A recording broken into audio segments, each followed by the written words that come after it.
Donc bonjour les gars, je vous montre la ville de Liège. Elle est comme d'habitude, il fait froid. Comme d'habitude, il fait nuageux. De sens, il y a des nuages. Là maintenant, on fait un peu Noël. Mais je vois pas trop... Pas de nuages. Ils sont les nuages. Bah si. Il n'y a pas de nuages.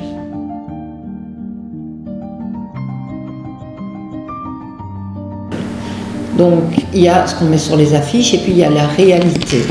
Donc, les élèves peuvent venir en classe avec un professeur et tester ce que vous faites au quotidien dans la classe. 84. Voilà.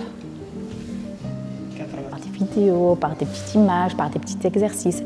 Et à partir de cette vidéo-là, donc l'élève, il doit construire avec nous la leçon. By writing the plural forms of the nouns below. So here you have words, on a des mots. Across, horizontal. Down, vertical. Donc vous avez ici une petite fiche plastique sur laquelle vous pouvez écrire avec des marqueurs et puis vous pouvez effacer après. Qu'est-ce qu'on vous demande? Qu'est-ce qui veut bien lire la consigne? J'ai déjà entendu parler, mais je ne saurais pas du tout vous dire. Ça me vient pas vraiment à l'esprit ce que c'est en fait. Salut, tu sais c'est quoi pédagogie inversée? Non. Je sais pas du tout. Non. Vous avez jamais entendu? Non. Je sais vraiment pas. Non, je sais vraiment pas. Non, pas du tout. Ok. Une capsule vidéo, ça c'est l'étape 1.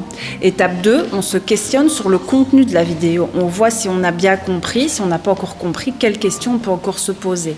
Après, on passe à la construction de la synthèse. Donc ça peut être une carte mentale à créer, ça peut être une synthèse à compléter avec des mots-clés, ça peut être un schéma, plein de choses. Et on essaie que ce soit le plus visuel possible, le plus concret possible pour mieux utiliser son travail après. Et la phase 4, ce seront les exercices d'application sur papier ou en version numérique. J'essaye toujours de mettre un petit exercice en numérique. Il est bien clair, hein, je dis ça à tous les parents, mais que nous voyons les mêmes matières que dans les autres écoles. C'est juste une façon d'aborder les choses. Et mes collègues seront certainement d'accord pour dire qu'on ne fait pas de la pédagogie inversée non-stop à 100% du temps. C'est sur certains moments de cours. Moi, en français, par exemple, comme toi, certainement, j'imagine, il n'y a plus de cours de grammaire. C'est fini, ça. Hein. On va peut-être faire des ateliers d'inversion où, devant des capsules ou devant des manuels que moi j'ai, qui sont faits pour la pédagogie inversée, on va mettre les élèves en travail de groupe, à 3, 4, 2, 3, et on va les mettre dans des apprentissages sur de la grammaire. Et selon les difficultés de tel élève, ah ben tiens, toi, tu as du mal à identifier un verbe, tiens, tu vas faire cet exercice-là. Et ils peuvent travailler à plusieurs et s'aider mutuellement. Donc on peut colmater les brèches, colmater des lacunes.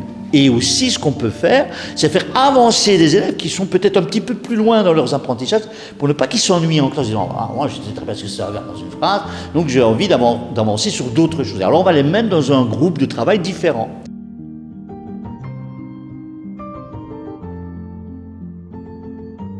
Pour faire connaître nos écoles du tronc commun, d'Estenay mais aussi Wa, on arrive en période d'inscription pour les élèves de 6e primaire qui vont devoir choisir une école secondaire comme vous l'avez fait. Et donc il nous paraissait important, avant qu'ils posent le choix, qu'ils puissent venir visiter nos 2 écoles qu'on appelle du tronc commun, dont d'Estenay, pour voir ce qui s'y passe, comment les cours se donnent, rencontrer les professeurs, mais aussi rencontrer les élèves, pour qu'ils puissent choisir en connaissance de cause.